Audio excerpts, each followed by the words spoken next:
आप सबको डॉक्टर रजनी रमन झा सा आचार्य संस्कृत विभाग राजकीय महारानी सुदर्शन कन्या महाविद्यालय बीकानेर का नमस्कार स्वीकार। हमने भू धातु के लोट लकार का अध्ययन प्रारंभ किया है और लोट लकार में प्रथम पुरुष का एक वचन यानी कि भवतु का अध्ययन कर लिया। कुल 9 रूप होते हैं सभी लकारों में, इसमें भी 9 रूप हैं। भवतु, भवता, भवताम, भवन्तु, भव, भवतम, भवता, भवानी, भवाव, भवाम, ये है। तो इस तरह से कुल मिलाकर हम देख रहे हैं कि 9 रूप हैं। अब उसमें हमने भवतु का रूप पढ़ लिया, अब हम भवताम का रूप पढ़ रहे हैं।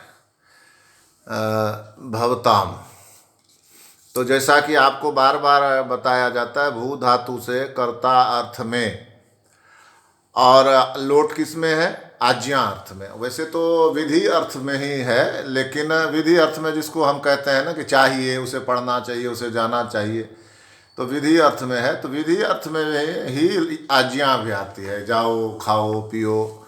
तो यह आज्ञार्थक क्या हुआ? किसके? लोट च सूत्र, कल भी हमने पढ़ा था।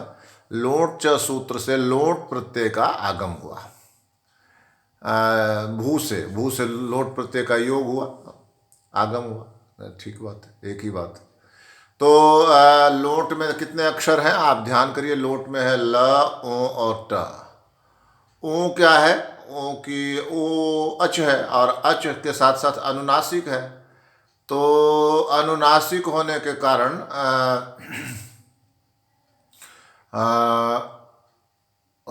उपदेशे जनुनासिक इत, उपदेशे जनुनासिक इत सूत्र से लोट में क्या कहते हैं? ओ की इत संज्ञा हुई और ट हलंत है, इसलिए हलंत्यम सूत्र से इसकी इत संज्ञा हुई और तस्य लोप सूत्र से दोनों का लोप हो गया। तो शेष क्या बचा? शेष बचा ल। अब इसी ल के स्थान पर तिंग प्रत्यय ने आना है, तो भू प्लस ल हो गया। तो तिप्त क्या कहते हैं उसको? तिंगशित नहीं, लस्य सूत्र से इसी ल के स्थान पर तिंग प्रत्यय आते हैं। तो तिप्त झी सिप्थ स्थ निप वस्मस ता ताम झ था सा थाम धम इट वही महिंग, ये जो प्रत्यय हैं वे सब ल के स्थान पर आते हैं। तो यहाँ पर कौन सा है? यहाँ पर परस्मयी पद प्रथम पुरुष का द्विवचन है भवताम। लोट लकार में प्रथम पुरुष का द्विवचन है और साथ ही साथ परस्मयी पद तो है ही। तो क्या बना? क्या कहेंगे कि परस्मयी पद प्रथम पुरुष द्विवचन में तिप्त झी सूत्र से ल के स्थान पर कौन सा प्रत्यय आया? तिप के बाद क्या आता है? तस प्रत्यय है। तस में स की संज्ञा प्राप्त थी, किंतु न विभक्तो तुस्माह सूत्र से उसका निषेध हुआ। हम कई बार पढ़ चुके हैं और यहाँ वैसे इतना आवश्यक भी नहीं है, क्योंकि इस पूरे तस का रूप बदलना है। लेकिन चलो कोई बात नहीं, अगर कर लिया तो भी ठीक है, नहीं करते तो भी ठीक है, क्योंकि तस का रूप ताम में बदलना है। तो कोई बात नहीं, हमने उसका अगर स की संज्ञा का निषेध करके तस ही रखा तो भी कोई दिक्कत नहीं है। तो क्या हो गया? भू प्लस तस। अब यह जो तस है किसके स्थान पर आया है? ध्यान करिए, ल के स्थान पर। ल किसका है? लोट का। तो यानी तस किसके स्थान पर आया है? लोट के स्थान पर। तो एक सूत्र है लोटो लंगवत। लोटो लंगवत का अर्थ हुआ कि लोट लकार भी, ये सारा मैंने बना के लिखा हुआ है, तो ये आपको भेजते हैं थोड़ी देर में। तो लोटो लंगवत में क्या होता है? क्या कहता है कि लोट लकार जो है वो लंग लकार के समान है। लोट लकार किसके समान है? लंग लकार के समान। लंग में क्या है? लंग में ग की संज्ञा होती है और तस्य लोप सूत्र से उसका लोप होता है, तो गीत लकार हो जाता है। कौन? लंग। तो चूंकि लोट लंग के समान है और लंग गीत है, तो लोट भी गीत माना गया। लोट भी क्या माना गया? गीत माना गया। तो गीत लकारों में क्या होता है, ध्यान करिए, हमने पहले पढ़ा, लंग लकार पढ़ा था ना, उसमें क्या था, तस्थस्थ मिपाम तान तन ताम, उसमें तस के स्थान पर क्या आ जाता है, ताम, ताम और ताम। अभवत अभवताम पढ़ा था ना हमने, ताम, तो ताम आ गया, तो ताम में म की हलंत्यम सूत्र से संज्ञा प्राप्त थी, किंतु ताम किसके समान है, तस के समान है, स्थानीय बदादेशो नल विधो आ गया है कि जो जिसके स्थान पर आता है उसी का गुण ले लेता है। तो ताम किसके स्थान पर आया है, तस के स्थान पर। और तस क्या है, तस जो है वह क्या है, तिंग है, तस तिंग है। तो ये भी क्या कहते हैं, ताम भी तिंग हुआ, और तिंग होने के कारण से विभक्तिश्च सूत्र से विभक्ति होगी, आपको ध्यान होगा, विभक्ति माना गया है तिंग को। इसका फायदा क्या होता है, विभक्ति होने से न विभक्तो तुस्माह, विभक्ति के त थ द ध न स और म इनकी संज्ञा नहीं होती है। तो ताम में म की संज्ञा नहीं हुई, तो ताम का ताम रह गया, तो भू प्लस ताम, पहला क्या हुआ, भू प्लस ल, दूसरा भू प्लस तस, तीसरा भू प्लस ताम। अब बाकी उसी तरह से चलेगा कि ताम तिंगशित सार्वधातुकम सूत्र से ताम की सार्वधातुक संज्ञा हुई, इसके परे रहते भू से परे कर्तरी शब्द से शप का आगम हुआ, शप में श और प, श की लशक को तद्धिते सूत्र से और प की हलंत्यम सूत्र से संज्ञा हुई, और तस्य लोप सूत्र से उसका उनका लोप हो गया, क्या बचा, अ बचा। तो भू प्लस अ प्लस ताम। अब अ जो है शप है, अशप है, तो शित हो गया, श की संज्ञा हो तो शित हो गया। और तो तिंगशित सार्वधातुकम सूत्र से शप की तिंगशित सार्वधातुकम सूत्र से अ की अशित हुआ, अशित हुआ, तिंगशित सार्वधातुकम सूत्र से अशित हुआ, और शित हुआ तो फिर क्या हुआ, तिंगशित सार्वधातुकम सूत्र से अ की सार्वधातुक संज्ञा हुई, सार्वधातुक संज्ञा हुई, तो क्या हुआ फिर, सार्वधातुक संज्ञा होने से सार्वधातुकार्ध धातु का यो सूत्र से भू के ऊ को, ऊ का क्या हुआ, भो हो गया, भो, भो प्लस अ प्लस तस, भो प्लस अ प्लस तस। अब भो के ओ का भो के ओ का क्या हुआ, एचो यवायावा सूत्र से अव हो गया, पहले भी हमने किया है ना, भो के ओ का एचो यवायावा सूत्र से अव हुआ, तो भव प्लस अ प्लस तस ताम, भव प्लस अ प्लस ताम। अब मिला दो सबको, भ और व में अ मिल गया, भव प्लस ताम बराबर भवताम, इति सिद्धम, इति सिद्धम, इति सिद्धम, इति सिद्धम। तो भवताम हो गया सिद्ध।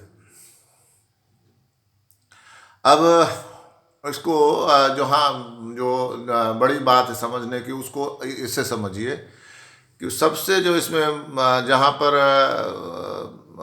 मुख्य ध्यान करने की ज़रूरत है कि तस की जगह पर ताम क्यों आया। लंग में तो गिंत लकार था, तो तस्थस्थ मिपाम तान तन तामा से ताम आ गया तस की जगह पर। यहाँ क्यों आया, तो यहाँ भी वही बात हुई, लेकिन एक सूत्र बढ़ गया, क्या, तो कहा लोटो लंगवत, लोट किसके समान है, लंग के समान है, तो लंग के समान होने से क्या हो गया, गिंत हो गया, अगित होने के कारण अब लोट में भी तस के स्थान पर तस्थस्थ मिपाम तान तन तामा सूत्र से ताम आया, और बाकी उसी तरह से ताम तस के समान ही है, और इसलिए तिंग है, और इसलिए विभक्ति है, और इसलिए न विभक्तो तुस्मा सूत्र से उसके म का लोप की इत संज्ञा नहीं होती, तो इत संज्ञा नहीं होने से क्या होता है, उसका लोप भी नहीं होता। तो क्या हो गया, तस्थस्थ मिपाम भू प्लस ताम, बाद में उसी तरह से तिंगशित सार्वधातुकम सूत्र से सार्वधातुक कर देते हैं, और उसका सार्वधातुक कर देते हैं, और फिर क्या हुआ, सार्वधातुक कर देने के बाद क्या होगा, भू प्लस अ प्लस ताम हो गया। और तिंशित सार्वधातुकम सूत्र से अ भी सार्वधातुक हो जाएगा शप शीत होने के कारण, तो फिर भो हो जाएगा। सार्वधातुकार धातु का यो सूत्र से भो प्लस अ प्लस ताम बराबर, फिर वो भो को एचो यवा से अब हो जाता, तो भव प्लस अ प्लस ताम। इस तरह से भवताम रूप की सिद्धि होती है, ऐसा है। तो इसको हम एक बार और समझते हैं। पहली बात तो वही हुई, भवताम में क्या, भू धातु से कर्ता अर्थ में, आज्ञार्थक में लोट च सूत्र से लोट आएगा। ये ध्यान रखिएगा कि चाहे कोई भी लकार आए, लट आए, लिट आए, लंग आए, लिट आए, आगे लिट आएगा, लिंग आएगा, दो लिंग आएंगे, विधि लिंग और आशीर लिंग। और उसके बाद क्या आएगा, क्या नाम है अपने, लूट आएगा, लूंग आएगा और लरिंग आएगा, इतने आएंगे। लेकिन सब में आप देखेंगे कि ल ही बचता है, तो ल ही बचता है। तो इस तरह से तिंशित सार्वधातुकम सूत्र से ऐसा होके ऐसा करके क्या कहते हैं उसको, तिंशित सार्वधातुकम सूत्र से सार्वधातुक क्या ल बचता है। अब हाँ ठीक बात है।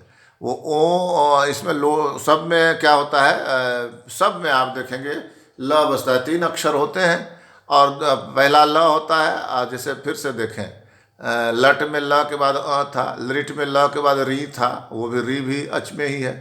और लंग में ल के बाद फिर से अ था, लोट में ल के बाद ओ है। उसी तरह से आगे लुंग में ल के बाद ऊ होगा, फिर उसी तरह से लुट में ल के बाद ऊ होगा।